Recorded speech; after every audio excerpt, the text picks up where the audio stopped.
Hello guys, आज चाहिँ म त चेन्डालातिर बारीमा छु है साथीहरू। हेर्नुहोस् है, आज पुरा खडेरीले अलैँचीहरू मर्न उठिराखेको छ।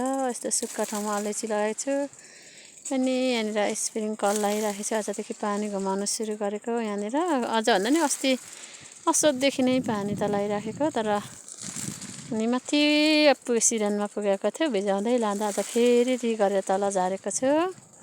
यस्तो छ यो ठाउँमा अलैँची लाउँदाखेरि धेरैजना साथीहरू हाँसेको थियो। हेर्नुहोस् है साथीहरू, अलैँची हेर्दा चाहिँ यस्तो छ रातो रातो, तर यसपालि मर्नु चाहिँ दिइनँ। यो सानो सानो बोट छ, तर फल चाहिँ एकदम धेरै लागेको छ।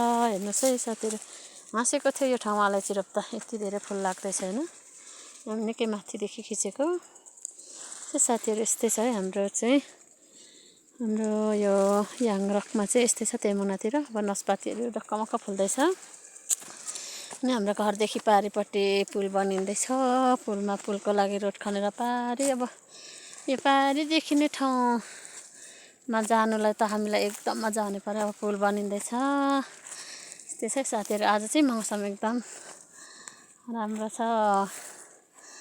हाम्रो ठाउँमा। अलैँची यतिखेर अलैँचीमा भिजाउँदै उयो गर्दैछु साथीहरू। हेर्नु होला, एकजना साथीले चाहिँ कसलाई फुल दिन आँटेको, मेरो छोरीले पनि सघाउँदैछ। आज चाहिँ सुक्खा ठाउँमा हेर्नुहोस् है साथीहरू, अलैँचीको फल लाग्दैछ।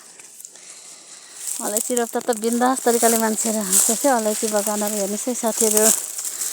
मैले अलैँचीको साथसाथमै कफी लगाएको थिएँ। कफीहरू गुण मिल्न पुगेर यस्तो भर्खर हुँदैछ। अलैँची हुर्किसक्यो है साथीहरू।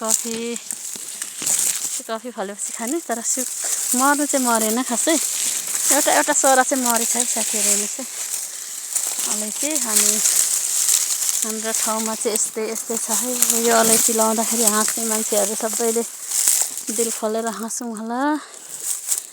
हाम्रो चेन्डाको अलैँचीहरू यस्तै छ है साथीहरू। हेर्नुहोस्, बगान फुल पुगिसक्यो। यस्तै छ अलैँचीको बोटहरू। कारण छिर्नु पनि गाह्रो छ। कफी हुर्किँदैछ, अलैँचीसँगै कफीहरू पनि लाग्छ है। हेर्नुहोस् है साथीहरू, यस्तै छ, कफी हुर्किँदैछ। अलैँची यस्तो छ, तर कति मजाले फुल लाग्दैछ साथीहरू। हेर्नुहोस् यो अलैँची हाँस्नेहरूले सबैजनाले हेरौँ है। यस्तरी खडेरी लागे पनि मैले मर्नु दिएको छुइनँ है मेरो अलैँचीलाई साथीहरूमा। एउटा अलैँची यस्तो हुँदैछ, तर भित्र कुद्नुपर्छ है। म चाहिँ यहाँनिर अलैँची यस्तै छ है साथीहरू। अलैँची बगान, मेरो बगानहरू चाहिँ यस्तै छ। अलैँचीको बारीहरू कालो सुन स्याहारिँदैछ पानी लाउँदै। एकजना मान्छे धलो छ, यताकुता यस्तै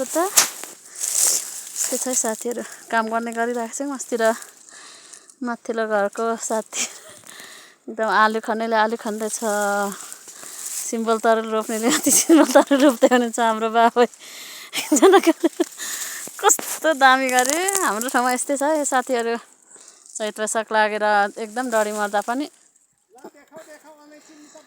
एकदम रमाइलो छ। यसपालि चाहिँ कालो सुन फल्दैछ हाम्रोतिर पनि। अब है यहाँनिर खिच्चा हान्ने साथीहरू सबैजनाले हेर्नु होला। मेरो अलैँची बगानहरू चाहिँ यस्तै छ। यो चेन्डाला ठाउँमा पनि अलैँची यस्तो हुँदाखेरि मान्छेहरू कतिले त बिन्दास, यहाँ पहिला त कानै काटेर फाल्नेहरू पनि धेरैजना थियो, खै कान चाहिँ अहिलेसम्म काटेर फालेको छैन। कफी पनि हुर्किँदैछ साथीहरू। यहाँनिर हेर्नुहोस् है, लडेर पहिरोले पुर्नुपर्ने कफीको बोटहरू यस्तै छ मेरो अलैँची बारी। यहाँनिर घरमा बस्दा एकदम धुलोले पुर्छ, बारीमा आउँदा त एकदम रमाइलो छ। हरिया छ अलैँची। यसो कमलीको प्रगति देखेर हाँस्ने जति सबै हाँसिदिउँ है। बाई बाई, अर्को भिडियोमा भेटौँला सबैजनालाई। वारेबुङ पर हेरौँ, वारेबुङतिर उलिख्याङ थर्पु जोडिने बाटो पनि खन्दैछ। के साह्रो विकास गर्न थाले हाम्रो याङरकमा पुल बनिँदैछ। तिर्तियातिरदेखि पानी, आज कहाँदेखि पानी आउने हो, पानी आउनु लागिरहेछ।